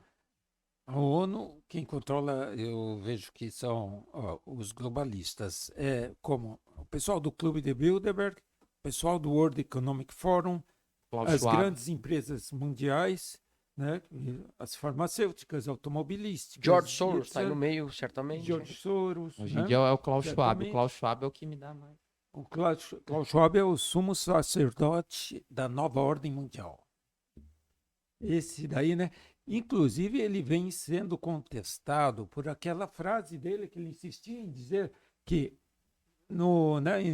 por volta de 2030 você não terá nada, mas será Mas será feliz. que será? Eles até tiraram do ar de tão mal que Tiraram pegou. do ar. É. É. Mas eu vi, isso eu vi. Mas- E isso, Eu em vi. 2020, eu abri o portal Sim, do eu World também. Eu ouvi, Economic tem um vídeo, Forum. tem um vídeo, E eu né? vi Tem aquele vídeo do Importante drone levando guardar as vídeo. compras na casa da pessoa. Eu vi, não foi ninguém que me contou. Tem nem vídeo. nada. E aí as pessoas não entendem a questão da inflação, É. você perder o seu poder De de você- compra. De você tirar É. a capacidade Poxa, das hoje um pessoas. carro tá 150 mil reais. Pô, E vai ficar pior. Vai Porque eles querem que piorar. você não tenha nada e O seja problema não é o feliz, carro, Alfredo. né? E a cesta básica. Né? Não, Sem carro você vive. Sem carro você vive. E sem comida. Sem comida. Fala pra mim. É aquilo que o Lucas falou, o aumento para uma pessoa que tem um pouco menos de condições financeiras, é um aumento muito grande da questão da alimentação. Só que você, o que eles querem? Que você fique escravo Sim. do sistema. Você trabalhe para a sua subsistência. Não, hoje em dia, a deixa eu pessoa só- que ganha um salário mínimo, ela já tá numa situação de insegurança alimentar. Sim, certamente. Eu não acho que é nenhum exagero dizer isso. Paulo, o que o Alfredo comentou, que eu não disse nesse episódio, mas vale dizer em todos, na verdade, é aquela coisa, a inflação. A inflação, ela fode o pobre. Ela fode a mim também, a vocês, mas ela principalmente fode o pobre. Por quê? Vamos mais supor penalizado. que nós 4 aqui, todo mês, a gente compre 1 quilo de X. E o quilo de X é R$100. No mês seguinte, subiu 10% o quilo de X. Eu vou pagar R$110 e vou comprar o quilo de X. O pobre vai comprar R$100 de X. Ou seja, ele vai comprar mais ou menos aí 91 gramas, né, 910 gramas de X. Né? Pois Então é. ele não vai cobrir a inflação gastando mais, poupando menos, porque Ele vai esse poupar povo- de onde, meu Deus? do céu? esse povo já não consegue poupar, então, mas ele não pode gastar mais de 100, ou seja, ele vai passar a comprar menos, Sim. certo? Então atrapalha a gente porque a gente gasta mais, pelo menos, cara, graças a Deus eu tenho uma condição muito boa, mas o pobre vai passar a comprar menos, cara. E aí, quantos alimentandos ele vai prejudicar ali? Né? A inflação, quem mais se fode com a inflação é o pobre, cara. E quem controla a indústria alimentícia? Pois é. É um ciclo. É um ciclo. Por que o agro brasileiro é tão alvo, Vilipendiado, né? vilipendiado, Sim. Por que a esquerda Pelo ataca mundo. tanto o agro o brasileiro? agro brasileiro? Né? A coisa está ficando evidente. As máscaras estão caindo. Eles estão querendo que você tenha uma impressora de comida em vez de comer. Pois é. Deixa eu te fazer uma pergunta importante. Importante, que é um negócio que todo mundo fala que eu sou teórico da conspiração, mas eis alguém que talvez concorde comigo. Você acha que o ataque ao agro brasileiro, esse excesso de regulação, esse excesso de dificuldade que estão querendo impor para a produção, principalmente do agro brasileiro em geral, você acha que uma estratégia do sistema de deixar as pessoas com mais fome para ficarem cada vez mais dependentes do Estado? Eu acho que tem essa vertente, sim, uma das principais vertentes. Outra é de evitar o desenvolvimento do país, né? Que o país é um país rico. Sempre diziam, o Brasil é um país pobre. Outro dia eu vi isso. O Brasil é um país riquíssimo. monstro, Basta ver o cara. que a gente arrecada. Esse é o principal Índice, né? índice de quão rico nós somos. Somos junto com o PIB. Só que ele é muito lapidado. O país, né? Corrupção acaba com o país. E não é corrupção, como eu estava falando para um pessoal de corrupção de... Essas corrupções menores que os políticos fazem direto. Não. Obra superfaturada, né? Os caras acham que o problema é isso. Nossa, isso é uma Se vírgula. fosse. Com os caras limpinhos, né? Aquele tal direita limpinha, vem dizer, Direita essa lavajatista. obra por ter superfaturada é um problema, mas o problema é você dar 10 ministérios de porteira fechada para um partido, né? Vai 3 para cada um dos partidos lá à esquerda. Esse é um problema e é por isso que atacavam tanto o Bolsonaro, né? Que ele não fez isso. Ele fincou o pé, não deu para o ministério de porteira fechada para nenhum partido, na verdade. A corrupção. Foram todos os ministérios, sem exceção, foram ministérios muito técnicos. E enxugou demais o tamanho da massa. Enxugou. Errou muito, assim, claro, não era a pessoa ideal pra estar lá, mas, cara, não há, que nem o Hélio Beltrão disse no primeiro episódio do Parlacast, quem teve aqui foi o Hélio Beltrão, o Paulo. Olha. E ele, aliás, um abraço pro Hélio, vai voltar na dobradinha com o Luiz Felipe de Orleans e Bragança, já vou dar um preview aqui, um spoiler. Um abraço, Teaser. Hélio. O Hélio teaser. ficava tirando sarro, não. Na verdade, ele gostava da voz do Alfredo, né? E quem não gosta? Um abraço, Hélio. Quem não Um abraço, Isso é o Hélio. âncora. Mas voltando, que eu tava falando o quê? Do Hélio mesmo, cara? Acabei esquecendo. Aquilo que ele falou dos ministérios, de você deixar os ministérios de forma bem técnica, que o Bolsonaro não era o homem mais indicado para estar ali. Não era mais indicado pra estar ali, mas, cara, ele de forma, de alguma forma... O sistema deu uma engolida nele, claro, mas ele peitava o sistema. Não, eu É trago por aqui, isso que ele não foi reeleito. eu trago aqui o próprio Jorge Serrão também, Que veio aqui quando ele também. participou, Já veio? né? foi o que Bacana. ele estava falando sobre o sistema globalizatório e ele falou, o Bolsonaro é um cara soberanista. Sim. Certamente. É por isso Vê as que- treta dele com o Macron lá em relação à Justamente. Amazônia, foi maravilhoso. Aí ele falou, então é Sim. por isso que eles É. fizeram de tudo, né, Sim. pra derrubar o homem.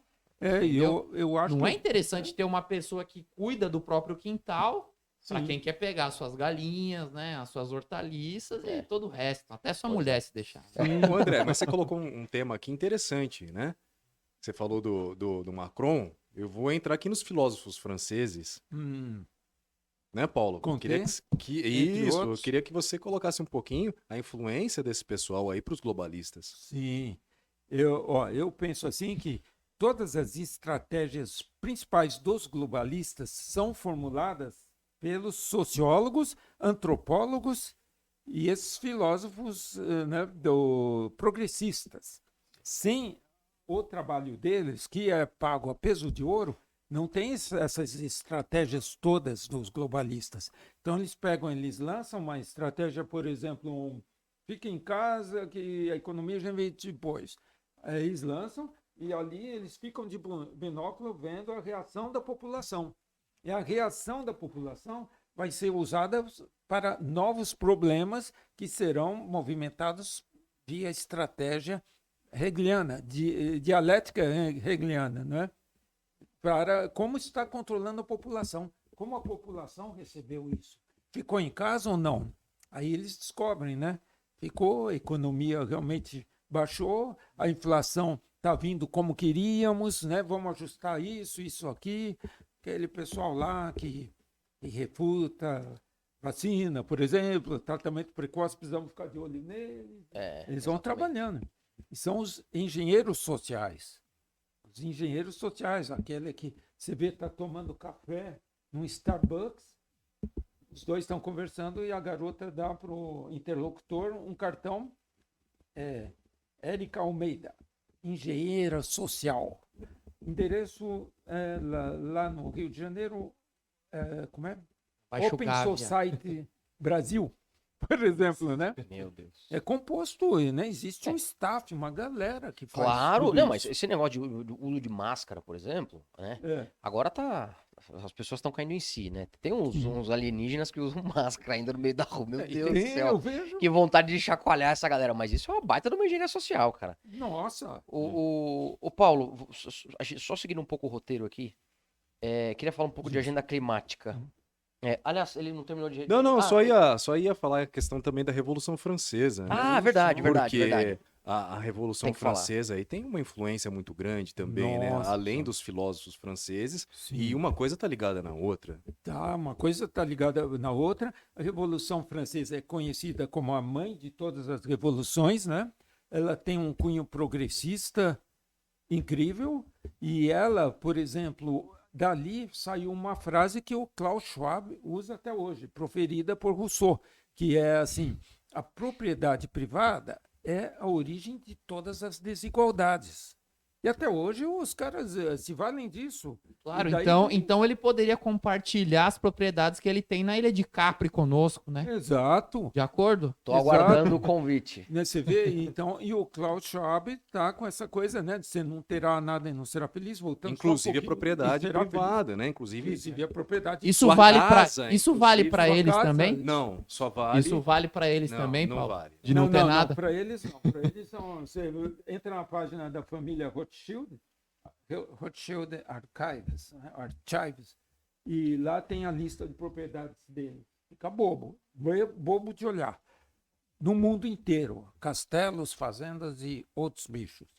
E o que acontece então? E essa estratégia, não é só que porque passamos nela. Você sabe que outro dia, Lucas, eu tive um vislumbre de como se dará essa questão de você não terá nada e será feliz. Você tem uma ideia? O que você acha pra gente? Obviamente, cada um de vocês tem uma ideia. É basicamente a uberização de todas as propriedades, desde desse amendoim, Sim. né? Que agora eu peguei, ele é meu, até a minha fazenda. Não que eu tenha uma fazenda, tá? Tô dando um exemplo. É a uberização de tudo. E de novo, contrato social, né? Sim.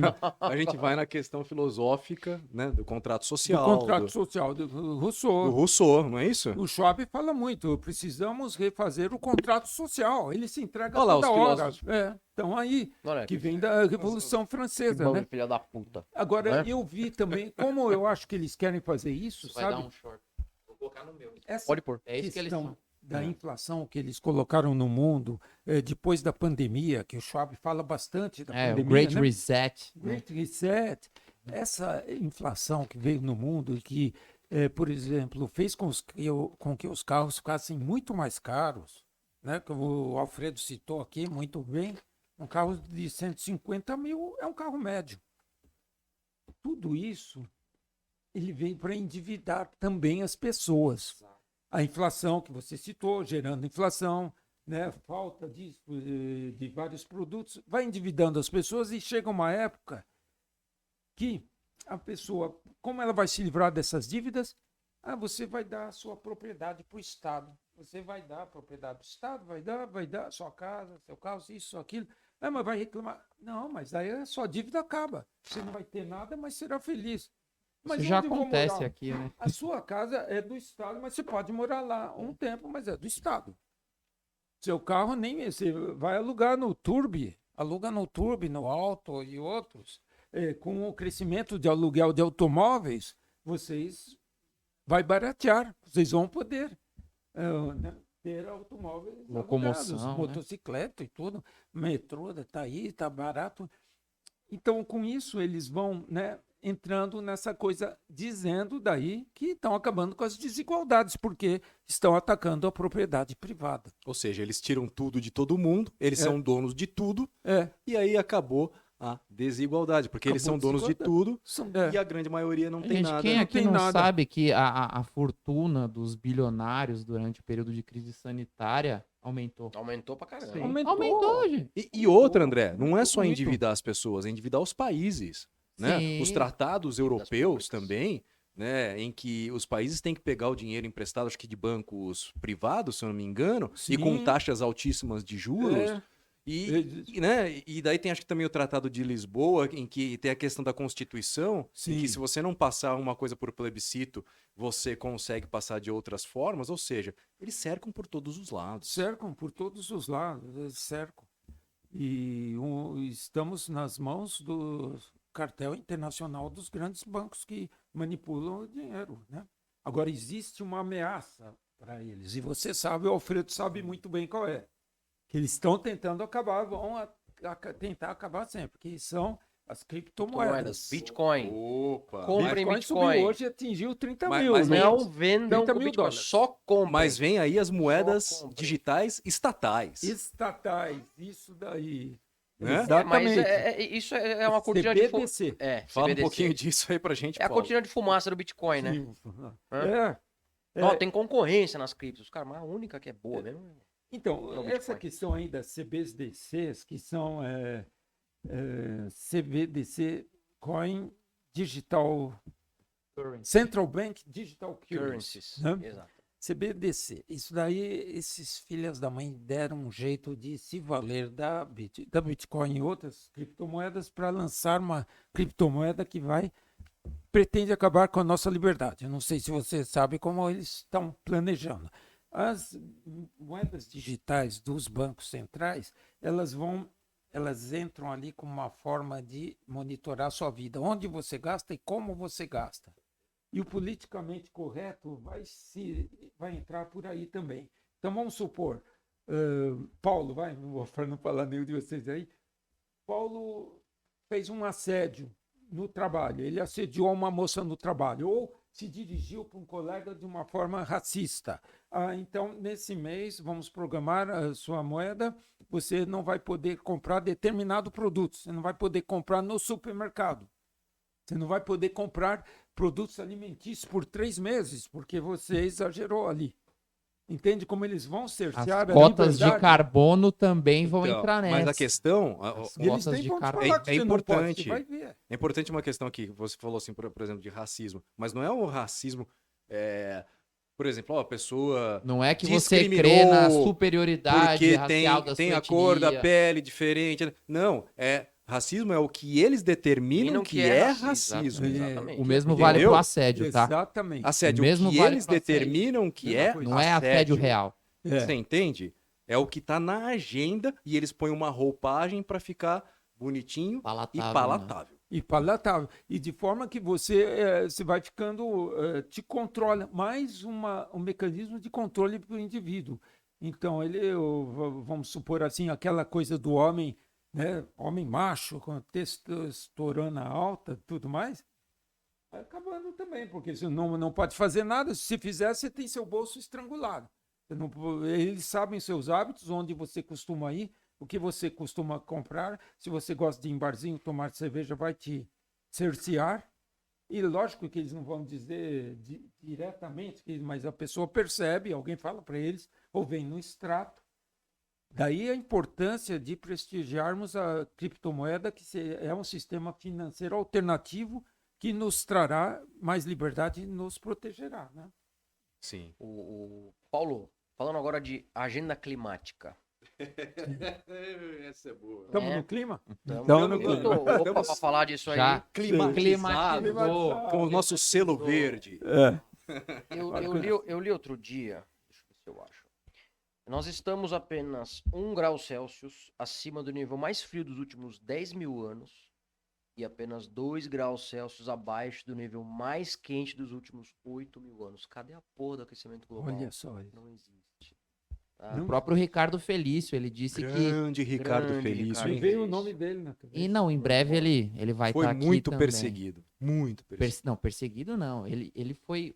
Eu tive uma certa vivência. Eles estrangularam financeiramente o Ricardo Isso. Felício. Foi o que fizeram. Sim. Eles estrangularam financeiramente. Não foi nem assassinato de reputação, nem nada, porque ele nunca se importou. Mas com também isso. houve. Mas também houve. Também, né? Não, mas eu digo assim, isso foi detalhe, porque ele nunca se importou. Ele sempre disse o que ele tinha para dizer. Sim. Mas aí eles tocaram no salário dele. Olha, quem puder assistir a entrevista dele no Jô Soares é impagável. É. Quem Ah, puder vou procurar Que assistir, delícia. É. quem O Jô puder. Soares fica com... Não sabe, Embasbacado. não sabe o que fazer. falar.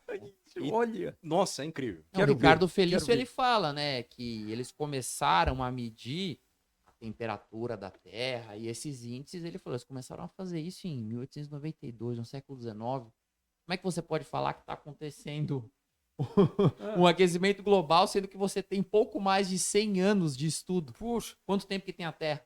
É. Agora, Pois é. isso que o Lucas falou é um dado que por si só diz muito. São fatos. Isso é de alguma entidade. Cara, eu me lembro a fonte, cara. Eu me comprometo a buscar a fonte e a gente divulgar. Não, a gente Sim, coloca na A gente legenda. põe do na vídeo. legenda do... A gente põe na legenda Não, isso é do excelente. episódio. Mas, Lucas, você Mas vê assim- que eles mudam, né? Até as terminologias.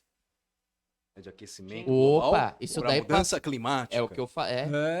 Exato. É um Aí já rebranding. Opa, tá rebranding. pegando mal. Tá Tá pegando pegando mal falar, mal. né, do aquecimento global. Então É. vamos mudar. Mudanças climáticas. Que sempre aconteceu É. e sempre Isso acontecerá. vai acontecer. São isso. ciclos da Terra. São cíclicas. É, exatamente. O que essas pessoas querem é trazer um novo modelo de mercado, né? Por isso que se fala em acabar com combustíveis fósseis, não é porque eles querem preservar nada, é porque eles querem colocar outras matrizes energéticas que vão fazê-los lucrar. Sim. Vão fazê-los lucrar e também ajuda, corrobora com a narrativa de que está havendo uma poluição da atmosfera, né? O Sim. petróleo polui. Né? Eu, por exemplo, eu gosto de motocicleta, né? Ultimamente eu não tenho tido, mas eu gosto. Mas eu adorava os dois tempos. Esses canalhas acabaram com os Acabaram dois com o tempos motor dois porque era tempos. negócio de poluição. Tinha cada Yamaha RD 350. RD. Aquela que não tinha freio, né? Tinha a Viúva Negra, a a Viúva RD Negra. RD Eu 350, tive um, né? Aquela preta e vermelha. É. Nossa. Meu Deus. E tinha a Sete Galo, que era É, contemporânea ali. é da Honda. A CBR 450. Exato. Olha, falando em poluição, Poluição. Olha. quem que vai lucrar com o mercado de certificação de carbono, na tua visão? Eu acredito que as grandes corporações, para variar, né? As grandes E corporações. quem são esses grandes players que vão lucrar? Você tem Pode tem dar uma- nome aos bois. nome aos bois? Já que você falou do Klaus Schwab como sumo sacerdote. Sumo sacerdote da nova ordem mundial? Não, mas é isso aí, eu concordo É. 100%. Por exemplo, vai tirar muita gente do mercado, né? E vai dar monopólio para as grandes corporações. Eu vejo assim, dessa forma, né? Porque as empresas, a maioria não vai conseguir cumprir os requisitos da certificação e vai saindo do mercado, e esse mercado vai sendo preenchido pelas grandes corporações. Efeito JBS, como eu já mencionei aqui. Né? JBS. Então tem a questão, né? Você vê como eles se contradizem e se ferram. A questão lá do tal do pum da vaca, né? Nossa. É. Mas eles, como são politicamente corretos, eles não podem falar na TV o pum da vaca. O peito da vaca não podem, né? Então o que eles falam? O arroto da vaca fica mais ridículo ainda. Que é uma narrativa ridícula. Como é que pode algo que a vaca expele vai absurdo, prejudicar cara. a atmosfera? Vai furar a camada do ozônio, mesmo sendo milhões de vacas. É absurdo. Isso se dissipa no ar. Isso sempre teve, né? Vacas, é um animal sagrado. Absurdo. Em alguns países, né? Né? Então, eu vejo assim, Lucas, dessa forma. Como que você acha? Assim, essa questão aí da lucratividade. Quem vai lucrar mais? As grandes corporações. As grandes lógico. Então, e olha que curioso, né, Tem Lucas? outra Aqui no resposta. Brasil é muito fácil de apontar, Que- pessoal. que- Essas empresas que trabalham com cosméticos, vocês sabem bem, Os novos campeões Quais são? nacionais. Exatamente. Provavelmente, né? que pertencem a famílias, eles já estão com todas essas certificações em dia. Basta entrar em portal, qualquer revistinha daquelas marcas que vocês sabem, elas têm tudo isso daí. E eles detêm patente, eles fazem biopirataria, eles dominam todo esse mercado de sementes, de herbáceos, né? Mas em nome de uma agenda verde. Então, mas Isso André, já acontece aqui. olha essa questão que você disse agora, E a gente vê essa molecada aí que não vai estudar política, não vai estudar história, chamando Tristeza. todo mundo que é de direita de fascista. É. Mas, olha os elementos fascistas aí, dentro dessa ESG. Uhum. São empresas, Uhum. né, corroborando para o avanço de uma agenda junto com o Estado. Ou seja, Sim. as empresas trabalhando junto com o Estado para a implementação de uma agenda totalitária de controle. Não é isso, Paulo? Tal e qual o livro 1984. As grandes corporações, George né, Orwell. controlando o indivíduo. Mas Isso não é fascismo? o Lucas Puro, dele pode falar. fascismo A puro. Volkswagen Não é serviu fascismo, É. Paulo? ao É, Partido exato. É Nazista. Serviu. o clássico chame-os daquilo que você é, né? Porque Ou eles seja, nos chamam Mussolini de tá, fascistas. Eles nos tá chamam batendo de palma, fascistas. não é isso? Tá batendo palma lá Dando no duplo túmulo. twist carpado. É, Getúlio Vargas também. também, Getúlio né? Vargas. A CLT, CLT tá aí, né? acabando com empresas junto com a pandemia, a CLT acabou. A questão tributária que o muita Lucas empresa. pode falar no Brasil. É, Né? assim, o Dr. Ray uma vez falou que o brasileiro paga 75% de impostos. Ele falou 77% de impostos. Tem um cálculo aqui, burro. Um empresário tem 20 mil reais para contratar um profissional. Pega o mercado de tecnologia, que é o meu mercado. Vai 10 mil pro Estado e 10 mil na carteira.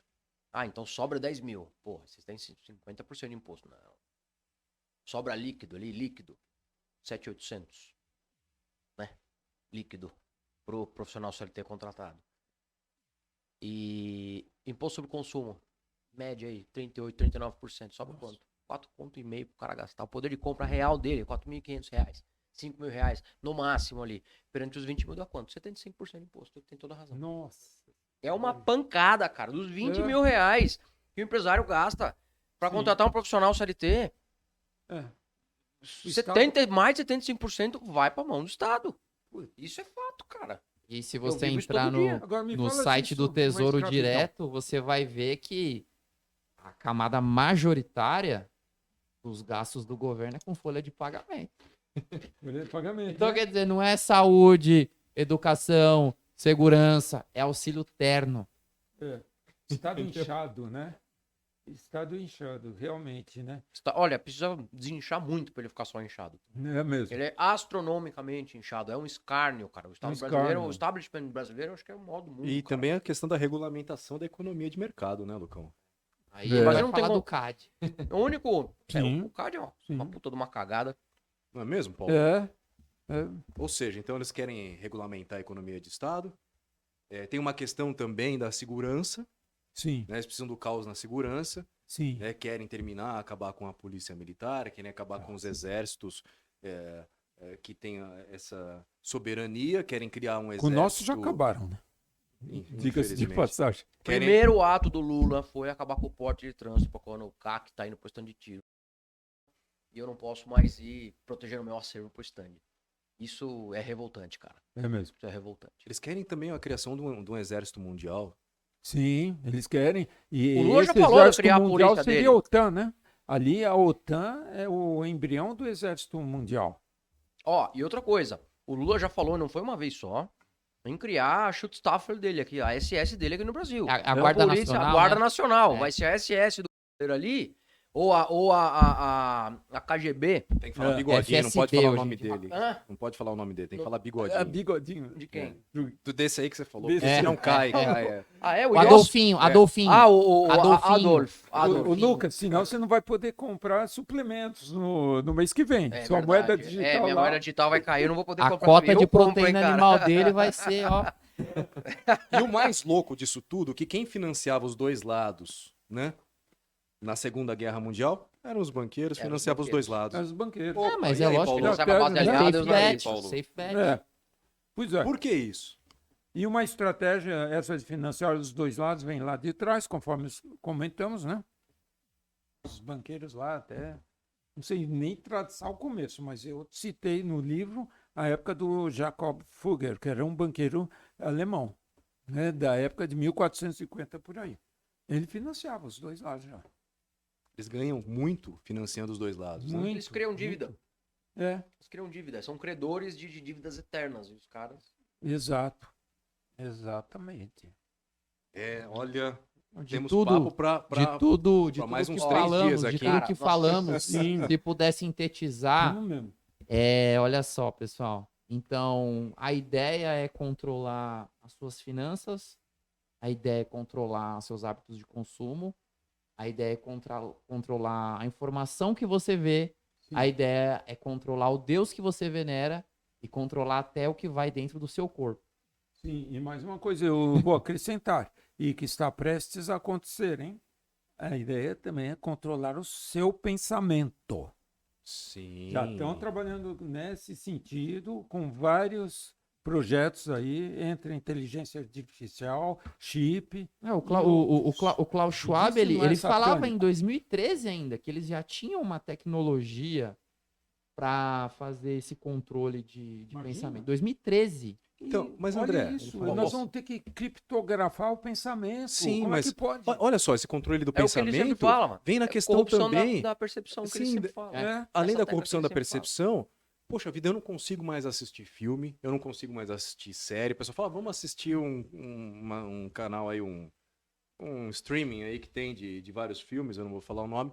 Meu Deus do céu, é manipulação comportamental do início ao fim. Revoltante. É o trabalho de sequestro da sua percepção, do seu pensamento, né? De Sim. modelagem comportamental, de Sim. modelagem do pensamento. As Exato. pessoas só repetem, as pessoas ficam com aquelas mensagens subliminares e outras que não são subliminares e Sim. continuam fazendo o que eles querem.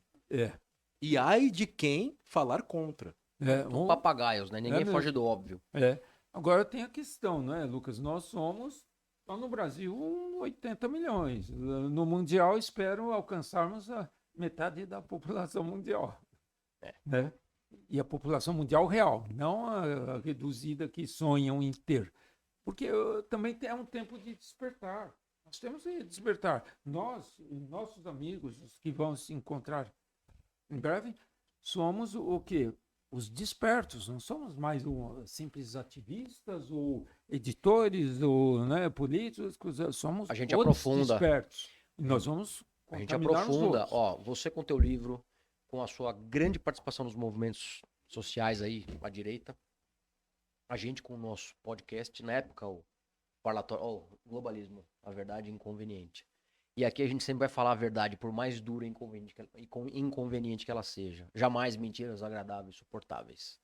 Né? É a busca incansável pela verdade. Né? Eu vou falar isso em todo episódio, porque, cara, esse é o nosso principal objetivo aqui. Liturgia. Isso é chave. É eu acho isso liturgia. chave, É liturgia. Alfredo. Paulo, e Olavo de Carvalho, a incansável busca pela Busca pela verdade. Ele verdade. falava isso em quase todo vídeo que eu assisti dele, pelo menos. Aliás, boa parte de nós que entramos para a política, dos ativistas, foi em busca da verdade. Eu acho, não para fazer aquele joguinho Exatamente. sujo lá, não. Em busca da verdade. E você tem que participar das decisões do país e da vida, sobre a vida dos indivíduos, sobre as liberdades individuais, não é, Lucas? Liberdade individual. Tá sendo cerceada todo dia. E ninguém Nossa. percebe, porque são em doses muito. Doses homeopáticas, um negócio muito paulatino que acontece. Então ninguém Sim. percebe. É muito devagar. É muito devagar. É o que Gramsci dizia, ó, nós vamos implantar o socialismo. Agora a gente pode trocar socialismo por globalismo. Né? Tem alguns birutas ainda que são realmente socialistas. Pega o Maduro, o Lula da vida, o próprio Sim. o Alberto Fernandes na Argentina, entre outros aí. O Boric no Chile, meu Deus. O Ortega, né? O Ortega, o Boric, os dois comunistas pra cacete. Né? Mas assim, a gente pode trocar. Esses caras são figurões, peças do que o sistema usa, né, para enfraquecer as nações. Agora, a gente pode trocar socialismo por globalismo. Fácil. Né? Sim, sim. Hoje, agora, o Gramsci, hoje, se Gramsci fosse contemporâneo, ele faria um manual de não como implantar o socialismo sem deflagrar uma só munição, uma só bala, mas sim implantar o globalismo sem implantar uma só bala. E você vê que a estratégia do sistema do establishment global é controlar o pensamento através da cultura, da imprensa e do ensino, que é a tríade de Gramsci. Eu vou dizer de novo aqui, cara, leia o Antônio Gramsci, conheçam o inimigo. Sim, conheço o inimigo. Esse cara, ele sorri, mas assim, o que fizeram com a obra dele, ele não imaginava o que iam fazer com a obra dele, juntando com tecnologia e avançando, do jeito que estão É avançando. o, nos é o últimos Pol anos. Pot, é o Pol Pot com drone. É o po- Entendeu? É isso que eles fizeram. Meus amigos, precisamos aqui Eu preciso. arrematar, mas vamos lá, vamos às preciso. considerações finais. Preciso de um companheiro. Lembra? Paulinho Rola no Pânico. Pô, Paulinho Rola. essa época era maravilhosa. Eu preciso Diga que lá. que o Paulo Melo ele encerre com a mensagem, porque é óbvio, o indivíduo ele não vai combater a indústria farmacêutica, ele não tem força para combater o sistema econômico. O que nós, enquanto cidadãos, enquanto indivíduos que comungam, que congregam da fé cristã, que sabem que nossos atos serão julgados diante do justo julgador naquele último dia, o que nós devemos fazer? Porque, ok, eles têm todo esse poder e eu creio que essa agenda 2030 ela tem uma data específica por uma razão específica. Porque o tempo dele está acabando. Está acabando. Está acabando. A gente O tá- príncipe acabando, desse acabando. mundo já foi julgado. É aquela coisa. Isso. Ó, se em 2030 a gente não conseguir, esquece. Né? Estamos numa transição planetária, né, Paulo? Estamos, Então- Uma certamente. transição planetária. Eu Então, acho. essa é a minha pergunta. Porque eu não posso enfrentar a indústria farmacêutica, ao menos de maneira satisfatória. É. Você não pode enfrentar o sistema financeiro. O Lucas, por mais inteligente que seja, ele não pode enfrentar a Greta Thunberg e sua agenda ambientalista. Coitada da Greta, O Alfredo também não pode enfrentar a ESG e o seu ginofascismo. Então, o que é que nós podemos fazer, Paulo, enquanto pessoas, enquanto indivíduos? E complementando, ainda há tempo? Eu acho que ainda há tempo. O que a gente pode fazer é se unir. E eu vou voltar aqui à Grécia Antiga e usando de uma descrição que o Luiz Felipe de Orleans e Bragança fez de uma forma magistral no seu livro Por que o Brasil é um País Atrasado, quando ele falou É sobre dessa altitude de argumento que eu gosto. É isso que eu gosto. É pra isso que esse podcast serve. Desculpa, Paulo. Não, Fala, nada. Diga lá. Quando ele citou no livro dele sobre a democracia na Grécia Antiga, ele citou um episódio do Iságoras, né? O Iságoras, que era estava um governante lá, Arconte, que eles chamam, né? Que ele era odiado pelo povo, pelos atos dele. Ele passou a ser odiado pelo povo e ele foi e ele era apoiado por Esparta. Era apoiado por Esparta e o povo resolveu perseguir ele e os soldados de Esparta, e o povo foi para cima. O povo era desarmado, não tinha as armas da época, comumente o povo não tinha. Então o povo foi de pau e pedra em cima deles e eles se refugiaram na Acrópole. Iságoras e os E a sua espartanos. entourage. Isso é por volta de 400 antes de Cristo, 400, 250, por aí, sabe? Eu não sei exato, mas é nessa faixa aí.